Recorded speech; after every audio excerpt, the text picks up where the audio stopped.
Assalamualaikum warahmatullahi wabarakatuh. Perkenalkan, nama saya Kamila. Saya dari Program Studi Sastra Indonesia Universitas Negeri Padang dengan NIM 2301755. Nah, saat ini saya sedang ditugaskan untuk menganalisis sebuah novel pada angkatan 1950-an dengan judul Kemarau karangan dari A.A. Nafis. Ditugaskan oleh Ibu Dr. Yeni Hayati M.Hum. Nah, baiklah, di sini yang akan saya jelaskan yaitu sinopsis, unsur intrinsik dan unsur ekstrinsik, dan mengapa novel Kemarau ini dikatakan sebagai novel terpenting pada angkatan 1950-an. Baiklah, yang akan saya jelaskan di sini adalah sinopsis dari novel Kemarau karangan A.A. Nafis. Nah, di dalam novel tersebut dikatakan bahwa telah terjadi sebuah kemarau panjang pada sebuah pedesaan pada akhir dari kependudukan Jepang. Nah, karena terjadi kemarau panjang mengakibatkan sawah-sawah di sana tidak menghasilkan padi yang maksimal karena tidak ada air yang mengairi sawah mereka tersebut. Nah, hal tersebut membuat para masyarakat di sana merasakan putus asa akibat tidak adanya mata pencarian mereka, dan pada saat itu mereka meminta bantuan dari dukun untuk mendatangkan hujan, namun tidak ada hasil dari dukun tersebut. Dan pada akhirnya setelah itu mereka bertaubat dan akhirnya mereka sholat dan juga meminta doa ke masjid untuk didatangkan hujan, namun hujan tetap juga tidak turun. Nah, selang beberapa waktu datanglah seorang laki-laki yang merupakan penduduk pendatang di sana.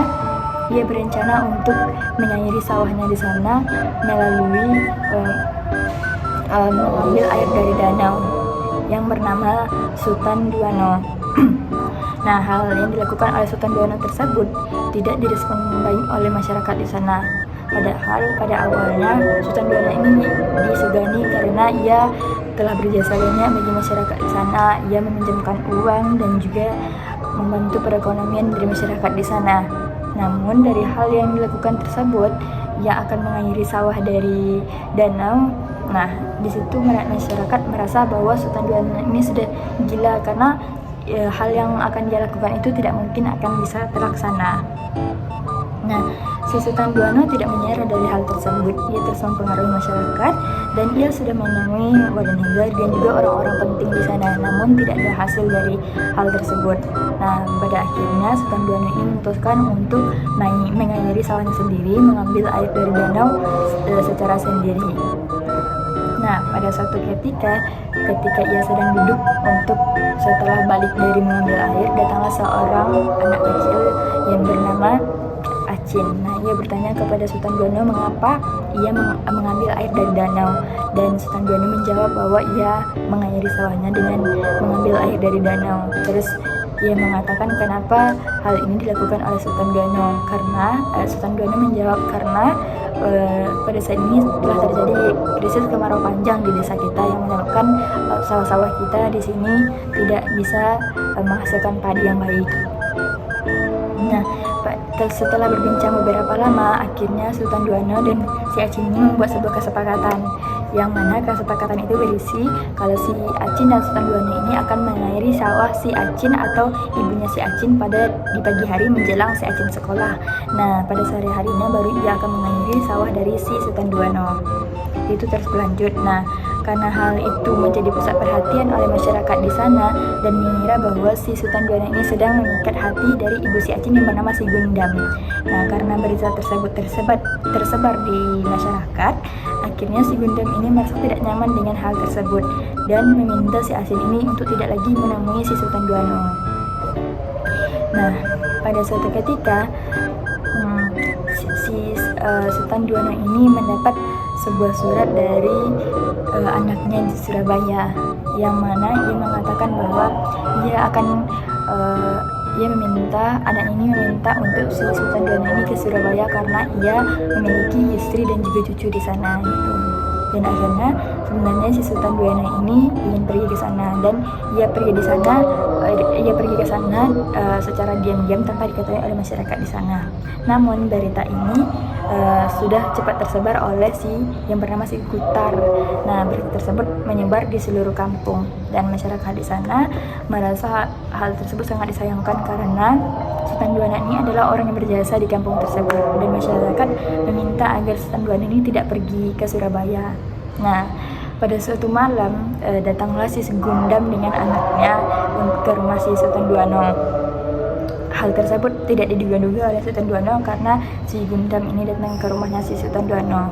Nah, pada hal tersebut ia bercerita bahwa si Gundam ini tidak ingin si Sultan Duano pergi ke Surabaya.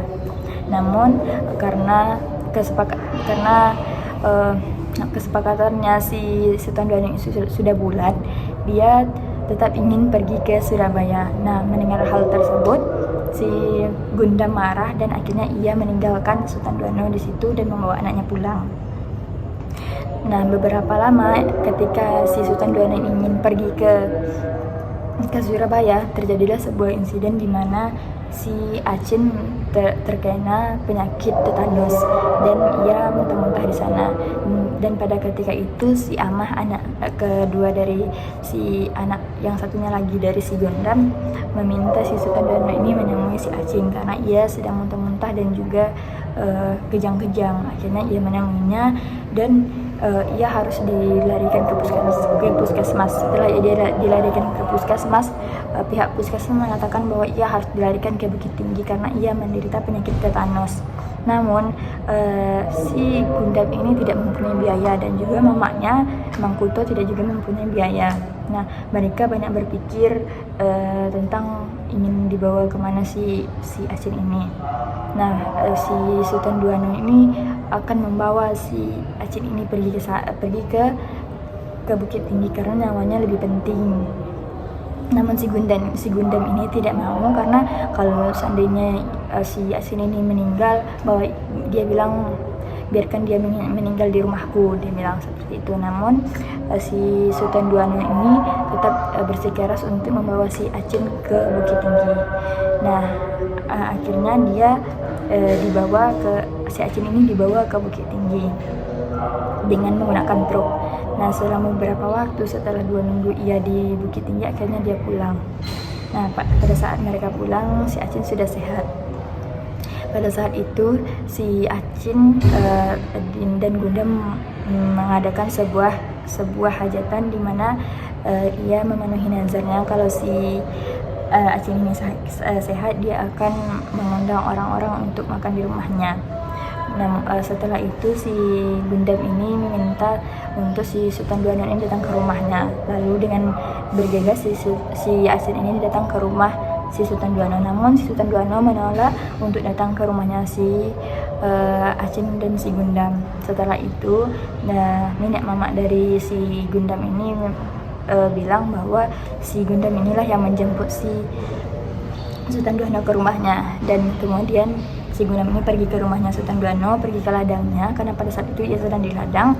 Nah, namun si Sultan Duano tetap menolak hal tersebut karena itu merupakan bukan prinsip dari si Sultan Duano ini, katanya. Setelah itu ia balik, dan ketika di perjalanan ia bertemu dengan si Saniyah.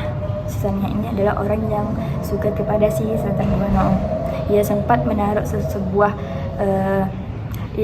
seperti ilmu hitam di dalam rumahnya si Gundam ketika ia pergi ke Bukit Tinggi untuk mengobati anaknya. Namun hal tersebut dilihat oleh si Sultan Duano dan dicegah oleh Sultan Duano.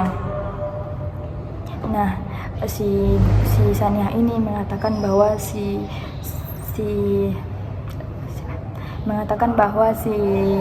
Gundam ini murahan karena pergi ke sana pasti ia sudah dilecehkan. Itulah maksudnya dari si Gundam. Si Saniyah ini mengatakan.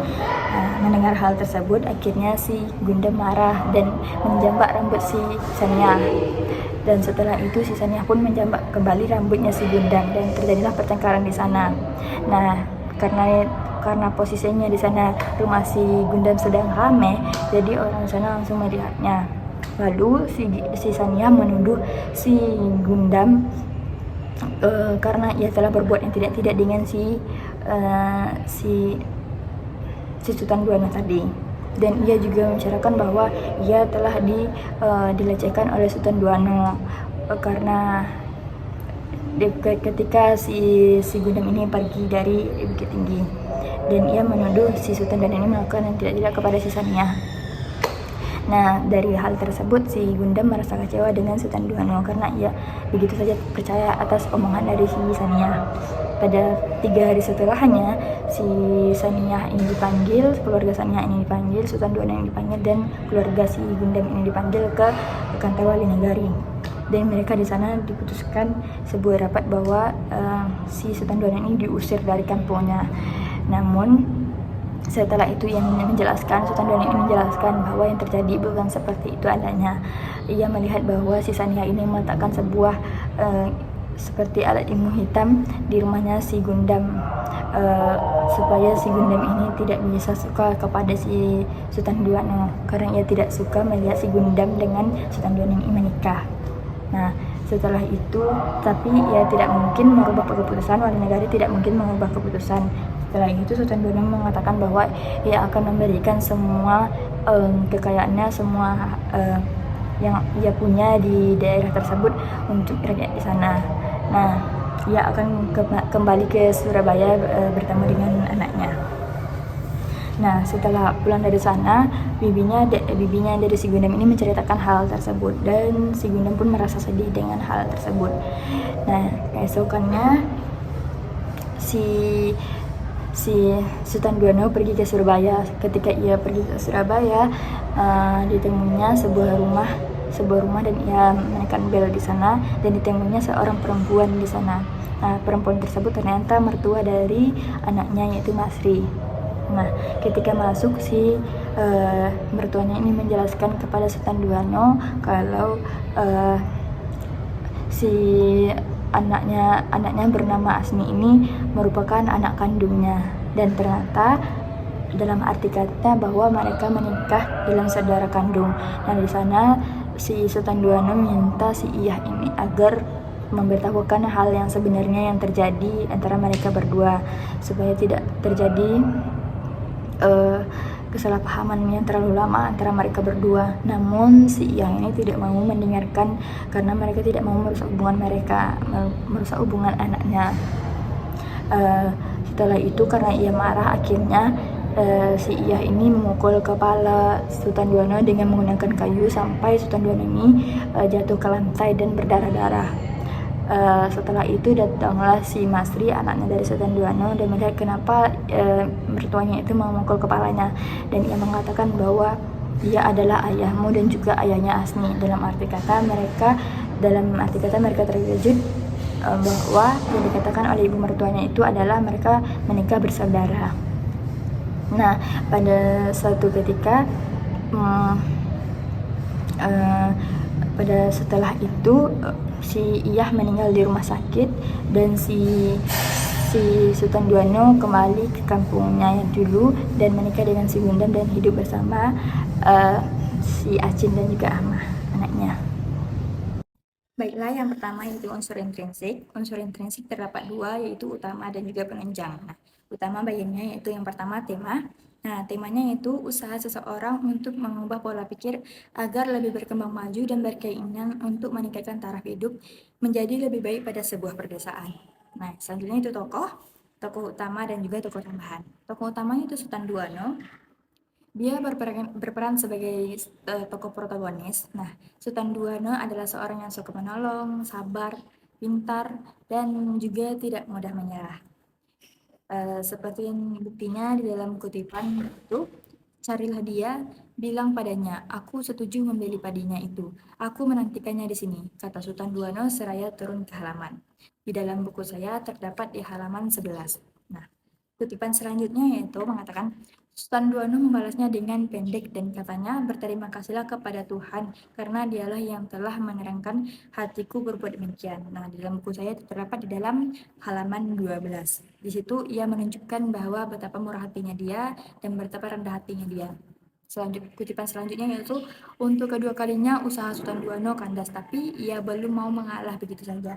Lalu ia pergi kepada Raja Bodi, karena ia termasuk orang yang disegani di kampung itu. Ia mempunyai sawah yang luas, bahkan ia sendiri pun ikut mengerjakannya. Itu di dalam buku saya di halaman 15. Selanjutnya tokoh tambahan yang pertama yaitu Gudam. Nah, si Gundam ini adalah seorang janda dengan 2 anak. Dia memiliki watak yang penyayang dan tabah, tapi kadang-kadang ia juga gampang menyerah. Seperti dalam kutipan, tidak, menteri sudah bilang, Acin tidak ada harapan. Kalau akan mati, biarlah dia mati di atas rumahku. Nah, itu di halaman 84 di dalam buku saya. Selanjutnya, tokoh selanjutnya itu Acin. Nah, Acin ini adalah anak yang lugu, pintar, selalu ingin tahu, periang, suka menolong, baik hati, dan juga penurut. Nah, dalam kutipan ini mengatakan, Acin berhentilah makan dulu, panggilkan Pak Duano, seru Gundam. Bilangkan orang sudah hadir semua. Dengan cepat Acin berdiri, ditaruhnya piringnya yang masih penuh nasi ke dekat Gundam. Lalu dibasuhnya tangannya, seraya menyikat tangannya ke celananya, ia berlari keluar dapur dan melompati anak tangga. Nah, itu dalam kutipan saya halaman 91. Nah, tokoh selanjutnya yaitu Wali Negari. Dia adalah seorang pemimpin di kampung. Ia juga bijaksana, pemberani, dan berpikiran maju. Dalam kutipan, ia mengatakan, jangan kalian bikin gaduh, nanti aku bertindak. Siapa saja yang memulai kegaduhan baru akan kutindak dengan tegas. Ini perintahku. Hanya aku saja yang berhak menemui siapa saja dalam soal ini. Tak seorang pun yang boleh bergerak dari sini kalau tidak seizinku. Nah, kata Wali Negari tersebut di dalam novel halaman 99. Tokoh selanjutnya yaitu Sultan Caniago. Nah, dia adalah seorang yang petani yang miskin. Nah, Sultan Caniago ini memiliki watak yang mudah putus asa. Seperti dalam kutipan, wajah Sultan Caniago kini melukiskan rasa putus asanya. Dan dalam saat itu Sultan Duanu memandang ke sekujur tubuh laki-laki yang duduk di hadapannya. Terdapat di dalam kutipan halaman 9. Selanjutnya itu Haji Tumbijo. Nah, ia mengenal Sultan Duanu ini dengan baik. Dia adalah orang yang bijaksana, baik, dan juga pintar. Terus dalam kutipan yang mengatakan, aku akan mengubah hidupnya, kata Haji Tumbijo kepada Wali Negari karena herangan memandangannya. Terdapat di dalam novel halaman 4. Untuk tokoh selanjutnya ada Haji Samsiah. Ia adalah seorang yang sombong dan juga suka berbohong. Nah, di dalam kutipan ia mengatakan bahwa Sultan Manakewi pernah meminta Sultan Duano untuk Haji Samsiah, tapi kata Samsiah, ia yang dipinang oleh Sultan Duano, tapi ia menolak karena katanya ia tak pantas seorang haji bersuamikan orang yang tak haji. Itu katanya di dalam kutipan halaman 28. Selanjutnya ada Sania. Nah, Sania ini adalah seorang perempuan yang licik dan suka balas dendam dan juga jahat. Nah, Sania ini dikatakan bahwa, oh, dengan itu kau bayar hutangmu padanya ya, untuk berapa kali dalam 1.000 rupiah, 1.000 kali, alangkah murahnya, kata Sania. Terdapat di dalam kutipan halaman 96 yang mengatakan bahwa si Gundam ini sangat murahan. Baiklah, yang selanjutnya yang akan saya jelaskan yaitu alur. Nah, alur di dalam cerita ini menggunakan alur campuran. Nah, terkadang ia mengatakan bahwa ceritanya dimulai dari awal sampai akhir, namun kadang-kadang ia balik ke masa lalu. Seperti yang ia ceritakan bahwa ketika ia menceritakan bahwa istrinya ini meninggal. Selanjutnya yaitu latar. Latar ini terbagi 3, yaitu latar tempat, suasana, dan juga waktu. Yang pertama yaitu latar tempat, di mana kejadian ini terjadi di ranah Minang, di Makassar, dan juga di Surabaya. Seperti dalam kutipan dikatakan, dalam surat Masri mengatakan bahwa ia sebagai pegawai administrasi tak mungkin akan berkunjung ke Makassar. Akan tetapi sekali ia dipilih setnya untuk menyertai di Makassar, ia berjumpa dengan Haji Tumbijona. Dari Haji Tumbijo lah ia mendapat alamatku. Menurut tafsirku, perjumpaannya dengan Haji Tumbijo bukanlah karena kebetulan saja. Ada tangan Tuhan campur padanya. Mesti ada tangan Tuhan ikut serta, sebab selama hidupku banyak sekali Haji Tumbijo ikut menentukan jalannya, yang bukan karena kebetulan Masri menjumpainya di Makassar itu. Nah, itu membuktikan bahwa ia terdapat di Makassar. Selanjutnya di Surabaya. Ia pergi jauh ke Surabaya. kata gudang di halaman 106. Dipandangnya rumah-rumah di seberang, dipandangnya mobil-mobil yang lewat. Itu menunjukkan bahwa ia sudah berada di Surabaya. Itu terdapat di halaman 107. Selanjutnya latar waktu. Nah, kejadiannya di dalam novel ini yaitu berkisar antara tahun 1942 sampai dengan 1945 ketika Sultan Duano muncul di kampung pada akhir pendudukan Jepang. Itu menunjukkan bahwa kisaran terjadinya pendudukan Jepang ini ketika 1942 sampai dengan 1945. Selanjutnya yaitu latar suasana. Nah, latar suasana dalam cerita ini menceritakan tentang masalah sosial yang terjadi di kampungnya yang mengalami krisis air akibat terjadinya musim kemarau. Baiklah, yang selanjutnya yaitu penunjang. Yang pertama yaitu gaya bahasa. Gaya bahasa di sini banyak menggunakan majas. Yang pertama itu majas perbandingan atau majas eufemisme, di mana tanahnya rangkah sebesar lengan, rumpun padi jadi kerdil dan menguning sebelum padinya terbit. Itu menunjukkan bahwa itu perbandingan. Selanjutnya itu personifikasi. Suara gemuruh padi tadi membangunkan semua orang yang ada di rumah ini. Dalam majas selanjutnya itu metafora. Ada banyak tikus berdasi di kota-kota besar. Itu menunjukkan bahwa ia menunjuk orang lain. Yang dimasukkan di sana tikus berdasi bukan tikus tetapi para koruptor. Selanjutnya hiperbola atau yang melebihkan. Ibunya mengamuk dan membakar kemarahannya pada seisi rumah. Nah, itu dia majasnya, gaya bahasanya. Selanjutnya sudut pandang. Di sini digunakan adalah sudut pandang orang ketiga sebagai orang yang serba tahu. Dalam kutipan, awal dari segalanya yang ini pada hari datanglah seorang laki-laki bernama Sultan Canago. Kepadanya ia seorang ayah dari 4 orang anak. Katanya ia tak sanggup di kampung. Itu di halaman 7. Selanjutnya yaitu unsur ekstrinsik. Nah, unsur ekstrinsik ini terbagi lagi menjadi 2. Yang pertama subjektivitas pengarang dan realitas objektif. Selanjutnya yaitu unsur ekstrinsik. Unsur ekstrinsik ini terbagi lagi menjadi 2. Yang pertama yaitu subjektivitas pengarang dan yang kedua yaitu realitas objektif. Nah, subjektivitas pengarang ini di mana pengarang dipengaruhi oleh unsur-unsur dari tempat yang dimana daerah tersebut sedang mengalami krisis kemarau panjang. Yang kedua yaitu realitas objektif, di mana kejadian itu memang benar-benar terjadi di dalam yang diceritakan di dalam novel. Contohnya terdapat di halaman 13 dikatakan ketika benda-benda air sudah mulai kering, ketika Sultan Yono mulai berpikir untuk menyelamatkan sawahnya lebih dulu, diajaknya wali negari supaya mengarahkan rakyatnya untuk gotong royong mengangkut air dari danau. Itu menunjukkan bahwa ia memang benar-benar mengajak si wali negari ini di dalam teks tersebut. Nah, yang selanjutnya yaitu kenapa novel Kemarau ini termasuk ke dalam novel terpenting pada angkatan 1950-an? Karena novel ini menceritakan tentang kesengsaraan masyarakat pada zaman setelah akhir kependudukan Jepang yang sedang mengalami krisis kemarau panjang. Baiklah, itu tadi unsur intrinsik, unsur ekstrinsik, sinopsis, dan juga mengapa novel ini dikatakan novel terpenting pada angkatan 1950-an. Mungkin cukup sekian dari yang dapat saya analisis. Kalau ada salah saya mohon maaf dan see you, bye bye. Assalamualaikum warahmatullahi wabarakatuh.